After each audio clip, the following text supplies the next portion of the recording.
기도하겠습니다. 사랑과 은혜 하나님 감사합니다. 오늘 기도함으로 주님께 예배를 드립니다. 우리 예배를 받아 주시옵소서. 주님께 나옵니다. 우리를 받아 주시옵소서. 우리의 마음을 받아 주시고 우리의 영혼을 깨끗게 하여 주시옵소서. 하나님의 사랑으로 우리가 가득하기를 소원합니다. 주께서 우리에게 십자가의 사랑을 부어 주시옵소서. 하나님, 오늘 예배 가운데 영광을 받아 주시고 주의 복음이 세상에 선포되게 하여 주시옵소서. 힘들고 지치는 자들이 하나님의 사랑과 말씀으로 위로를 얻게 하시고 주님을 찬양하는 사람들이 많아지게 하여 주시옵소서. 예수님의 이름으로 기도합니다. 아멘. 찬양하겠습니다.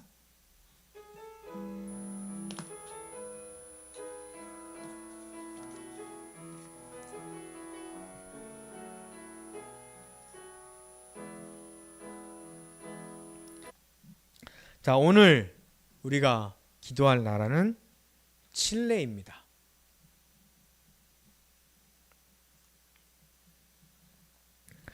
칠레 북부에서 반이민 시위가 일어나고 있어요. 베네수엘라 이민자들이 베네수엘라 이민자들의 천막을 불태우는 일도 있고요. 또 소지품도 불태우고 여러 가지 하여튼 이민자들이 못 들어오게 하고 있습니다. 함께 살아갈 수 있는 우리 지구촌이 되기를 소원합니다. 말씀 신명기 10장 17절과 19절 함께 읽고 기도 제목을 참고하면서 함께 기도했으면 좋겠습니다. 너희의 하나님 여호와는 신 가운데 신이시며 주 가운데 주시오 크고 능하시며 두려우신 하나님이시라. 사람을 외모로 보지 아니하시며 뇌물을 받지 아니하시고 고아와 과부를 위하여 정의를 행하시며 나그네를 사랑하여 그에게 떡과 옷을 주시나니 너희는 나그네를 사랑하라. 전에 너희도 애굽 땅에서 나그네 되었음이라. 아멘. 함께 기도하겠습니다. 사랑과 은혜 하나님, 우리 베네수엘라 난민을 위하여 기도합니다. 칠레를 위하여 기도합니다. 베네수엘라 난민이 유입에 대한 분노해서 방화와 강제 철거 등 시위를 벌이는 칠레를 위하여 기도합니다. 나그네를 사랑하시는 주님의 마음을 부어 주시옵소서. 그리하여 이민을 범죄화하는 정부의 정책이 개정되고 외국인들을 혐오하는 사회 분위기와 반이민 정서가 개선되게 하여 주시옵소서. 교회를 통하여 나그네된 사람들에게 주님의 사랑과 복음이 전해지도록 주님 역사하여 주시고 우리가 또한 영원한 본향을 사모하는 나그네로서 또 다른 나그네들 사랑하며 섬기게 하여 주시옵소서. 예수님의 이름으로 기도합니다. 아멘. 오늘 보실 말씀은 마가복음 10장 2절에서 16절 말씀입니다. 마가복음 10장 2절에서 16절입니다.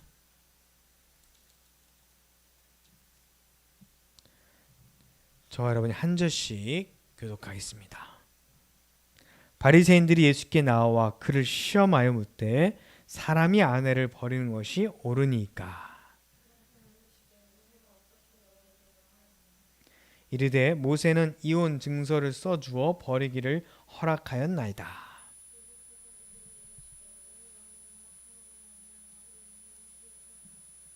창조 때로부터 사람을 남자와 여자로 지으셨으니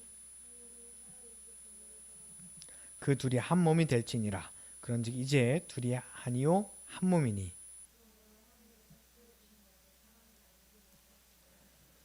집에서 제자들이 다시 이 일을 물으니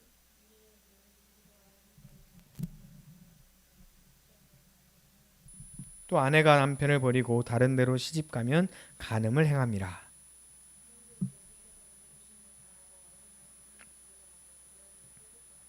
예수께서 보시고 노하시어 이르시되 어린아이들이 내게 오는 것을 용납하고 금하지 말라. 하나님의 나라가 이런 자의 것이니라.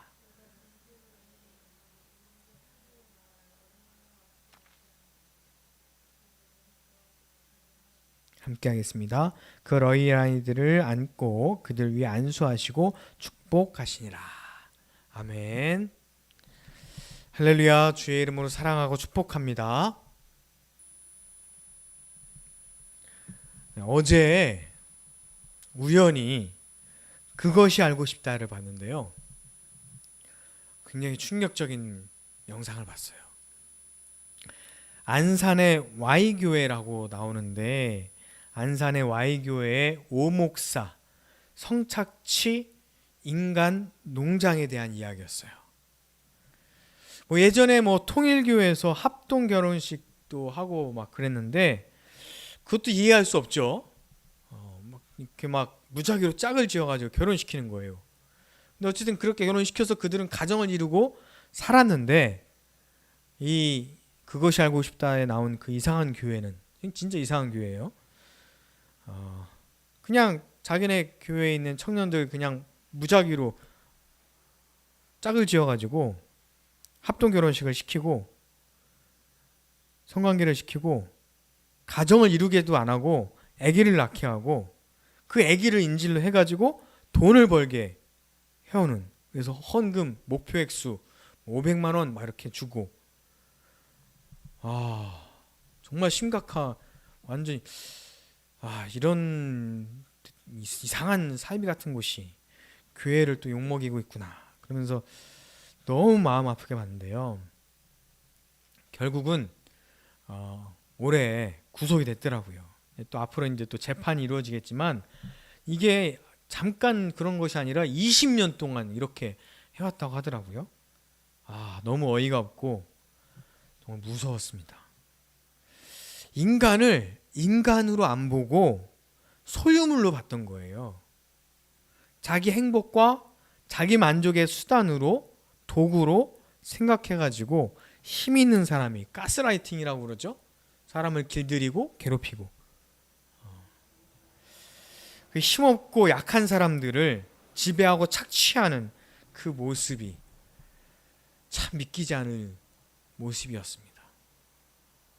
그런데 단지 이런 사람들뿐만 아니라 고대에, 그리고 성경 시대에도 사람을 대상으로 사람으로 생각하지 않고 그냥 수단으로 자기 소유물로 생각했던 때가 있었어요. 이스라엘의 오래전에도 그랬고요. 물론 이스라엘뿐만 아니라 고대 사회에는 그런 인식들이 있었어요. 특히 여자, 종은 말할 것도 없고요. 여자는 사람이 아니라 그냥 자기 소유물로 생각을 하던 때가 있었어요. 그래서 바리새인들이 예수님께 와서 질문을 합니다. 사람이 아내를 버리는 것이 옳으니까? 이런 질문합니다. 자, 여기서 버린다는 것은 이혼을 말하는 것인데요. 요즘은 합의 이혼도 있고 이혼 소송도 있잖아요. 그런 절차들이 있어요. 근데 예전에는요, 그냥 남자가 여자를 그냥 버렸대요. 바리새인들이 율법을 몰라서 예수님께 질문을 하는 것이 아니었습니다. 예수님을 곤란하게 하기 위해서 이런 질문을 하는 거예요. 자, 그 당시 왕이었던 헤롯이 이혼하고 동생의 아내를 취했죠. 그것을 비판하던 세례 요한 어떻게 됐어요? 결국 죽게 되잖아요. 헤롯이 통치하던 지역에서 이혼, 그것도 동생의 아내를 취하는 것에 대해서 공개적으로 비판을 하던 세례 요한이 죽었으니 이혼에 대해서 공개적으로 비판을 하는 것은 그 당시에 암묵적인 금기시되던 일이었어요. 자, 그렇게 말했다가는 누구든지 죽을 수 있었기 때문이에요. 그런데 많은 무리들이 보고 있는 가운데 남자가 아내를 버리는 것이 옳습니까? 이런 질문을 하면 바리새인들의 이런 질문은 예수님을 곤란하기 위한 그런 질문이에요. 극단적으로는 예수님을 죽이기 위한 질문 중에 하나였죠. 올감이었어요. 자, 예수님의 시대에 결혼, 그리고 이혼, 이런 제도에 대한 좀 이해가 있어야 돼요. 자, 고대 사회에서 이혼은요, 남편이 아내를 버리는 것이라고 하는 말에서 알 수 있듯이, 버린다는 뉘앙스는 사람을 버리는 게 아니라 물건을 버리는 그런 의미예요. 그러니까 아내를 사람으로 본 것이 아니라 소유물로 봤던 거죠. 남편은 아내의 주인이었고, 결혼하기 전에는 여자는 아버지의 소유였고요. 결혼한 후에는 남편의 소유였어요. 그래서 결혼할 때 남자가 그 여자의 집에 지참금을 가지고 와요. 이게 무슨 의미예요? 그 돈을 주고 산다는 의미예요. 소유권자가 이제 그 집의 아버지에서 이제 남자에게로 바뀌는 거죠. 참 그 당시에 어이없는 문화. 지금은 상상하기 참 어려운 문화였던 거예요. 특히나 고대사의 결혼은 남자와 여자가 사랑해서 결혼하기보다 가문과 가문이, 가정과 가정이 정략적으로 계약을 하고 그렇게 결혼하는 경우가 참 많죠. 이득을 따져보고 그러다가 소유와 쓸모가 없어지면 버리게 되는 거예요. 헤롯이 본처와 이혼하고 죽은 동생의 아내 헤로디아와 재혼한 이유가 뭐예요? 그 동생의 영토를 차지하기 위해서였어요.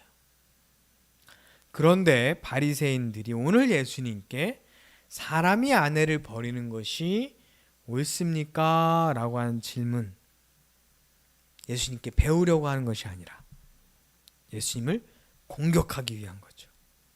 자, 그들에게는 예수님에 대한 사랑이 있어요, 없어요?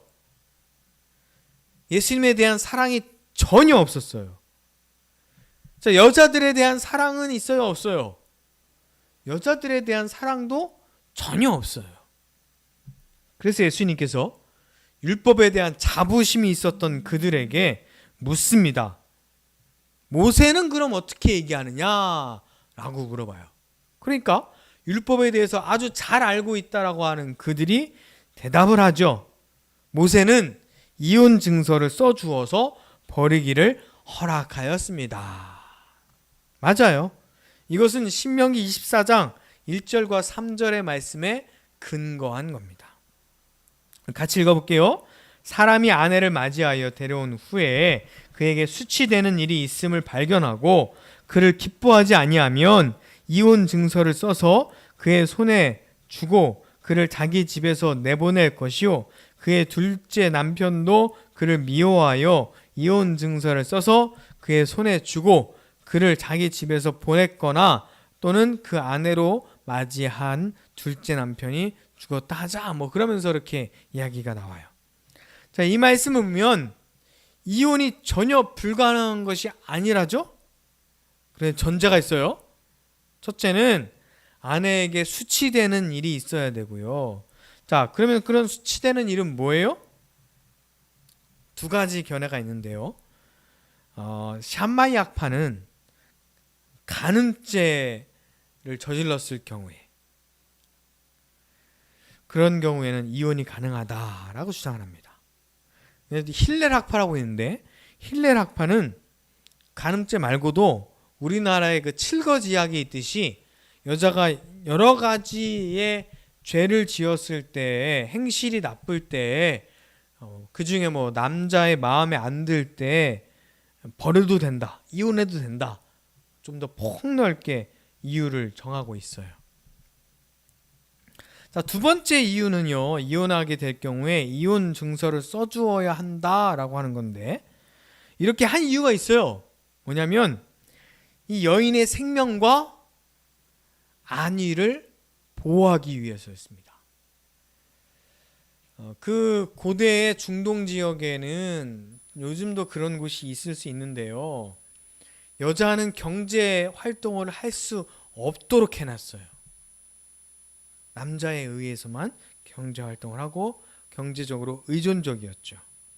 그러니까 남자가 죽거나 혹은 버려지거나 하면 그 여인은 정식 적인 경제 활동을 하기가 어려웠어요. 그래서 성경에서는 고아와 과부를 돌보라.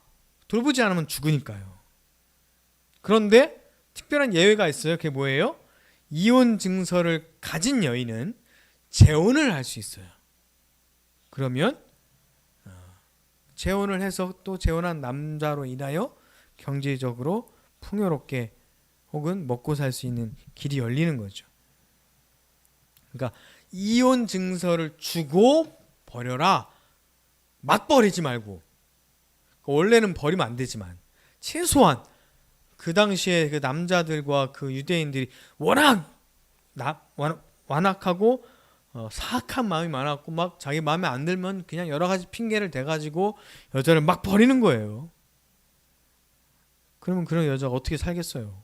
그러니까 최소한 이혼 증서라도 줘서 그 여자가 다시 재혼해서 살아갈 길을 좀 열어주어라라고 하는 취지로 그 여인의 생명과 안위를 보호하기 위해서 이 율법이 생긴 거예요. 그러니까 이혼을 막 해라라고 하는 의미가 아닌 거죠. 이혼이 가능하다고 하는 이 율법의 말씀, 예수님께서 이르시되 너희의 마음이 완악하니까 이 명령에 기록되었다. 이렇게 말씀하시잖아요.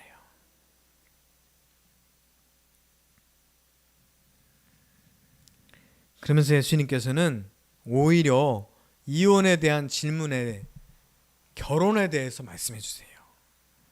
6절부터 9절 말씀인데요. 우리 6절부터 9절 말씀 같이 읽겠습니다. 창조 때부터 사람을 남자와 여자로 지으셨나니 이러므로 사람이 그 부모를 떠나서 그 둘이 한 몸이 될지니라. 그러한즉 이제 둘이 아니요 한 몸이니 그러므로 하나님이 짝을 지어주신 것을 사람이 나누지 못할지어다. 아멘. 보통 이제 결혼식장에서 많이 선포되는 말씀이죠.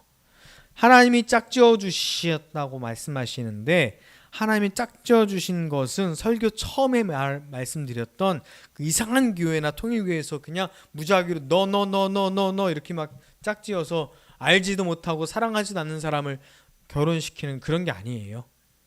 하나님께서 만남을 주시죠.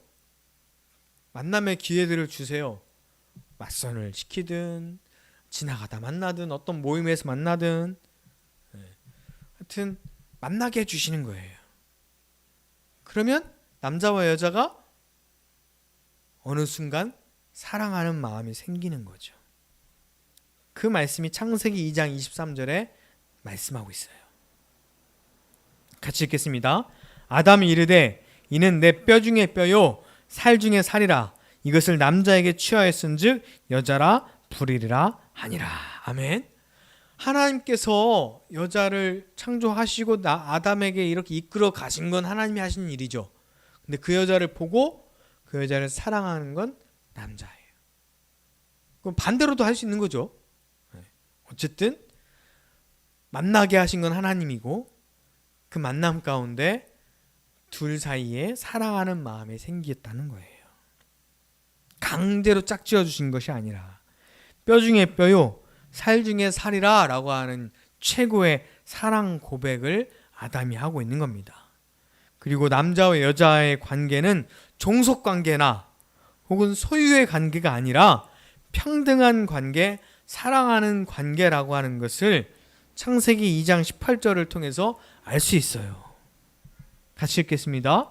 여호와 하나님이 이르시되 사람이 혼자 사는 것이 좋지 아니하니 내가 그를 위하여 돕는 배필을 지으리라 하시니라.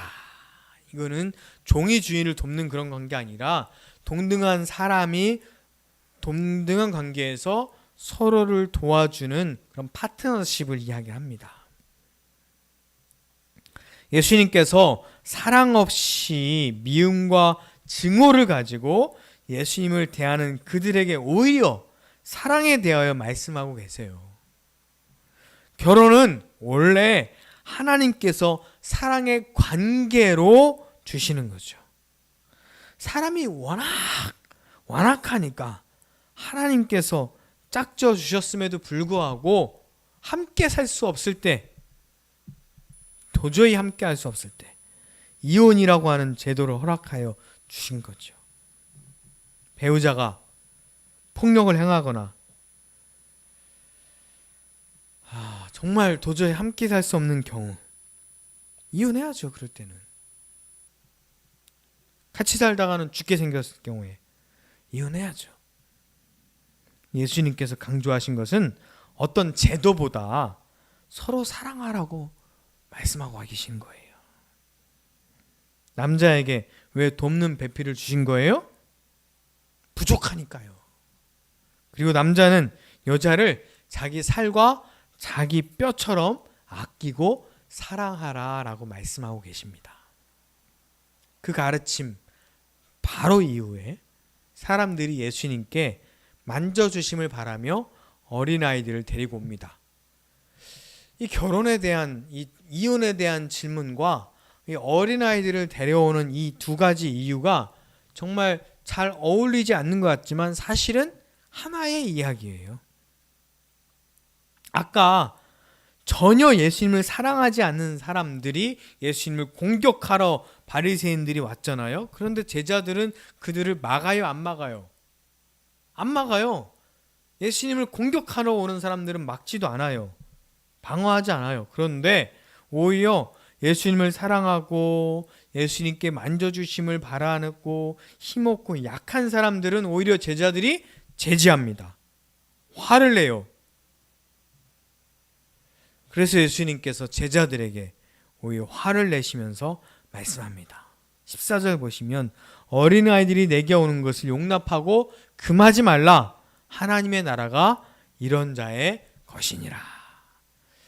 많이 들어본 것 같죠? 바로 앞장에 9장에 바로 앞에예요. 이런 어린아이들을 영접하는 것이 곧 나를 영접하는 것이고 또 곧 나를 영접하는 것이 하나님을 영접하는 것이다 라고 가르쳐 주시고 얼마 되지도 않았는데 이 제자들이 어린아이들이 오는 것을 제지하고 막고 있는 거죠.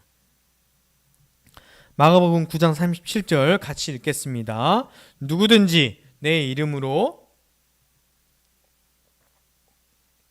이런 어린아이를 하나를 영접하면 곧 나를 영접함이요 누구든지 나를 영접하면 나를 영접함이 아니요 나를 보내시는 이를 영접함이니라. 그리고 말만 하신 것이 아니라 16절에 예수님께서 행동으로 사랑해 주시죠.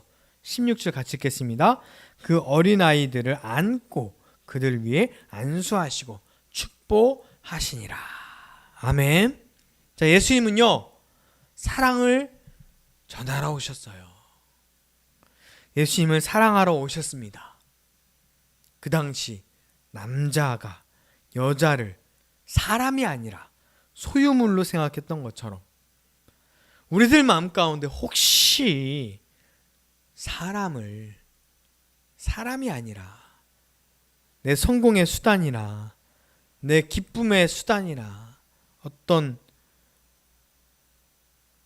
대상이나 이용하기 위한 그런 것이나 그런 걸 이용하지 않나요? 사람 취급하지 않은 사람이 여러분 가운데 있을 수 있잖아요. 정말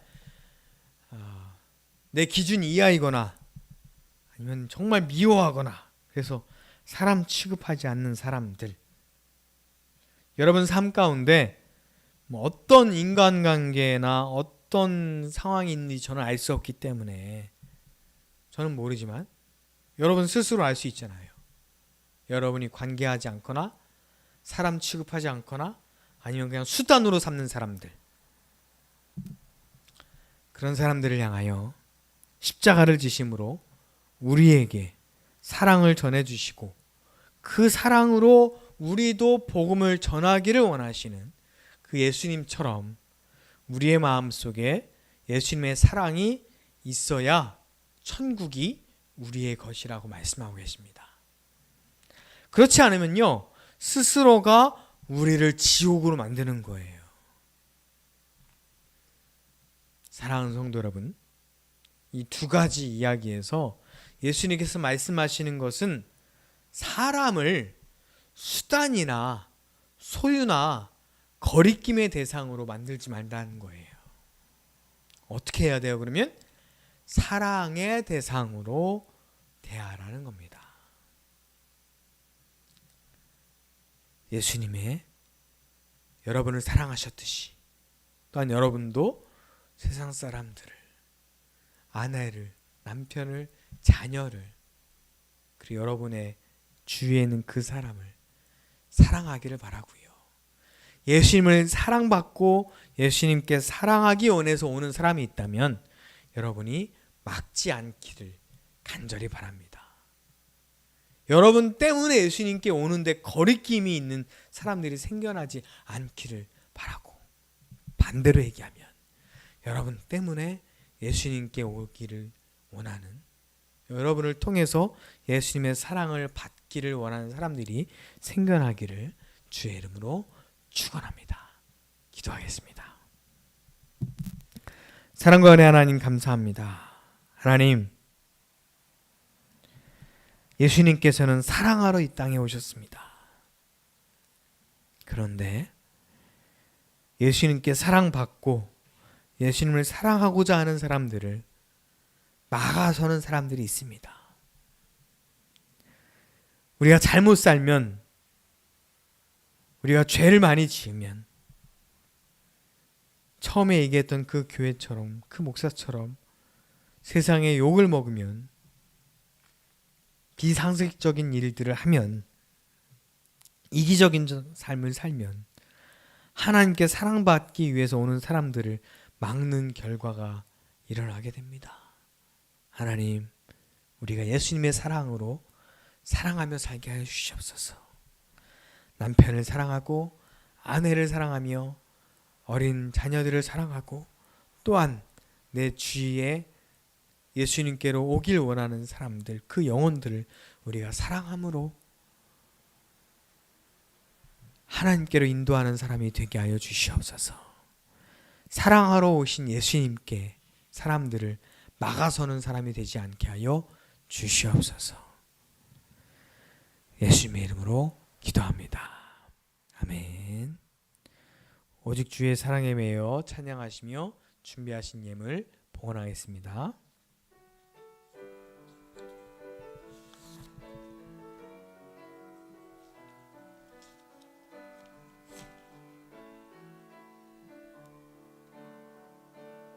오직 그께 내 삶 드립니다. 기도하겠습니다. 사랑과 은혜 하나님 감사합니다. 하나님, 주님께 예물을 드립니다. 이 예물을 받아 주시옵소서.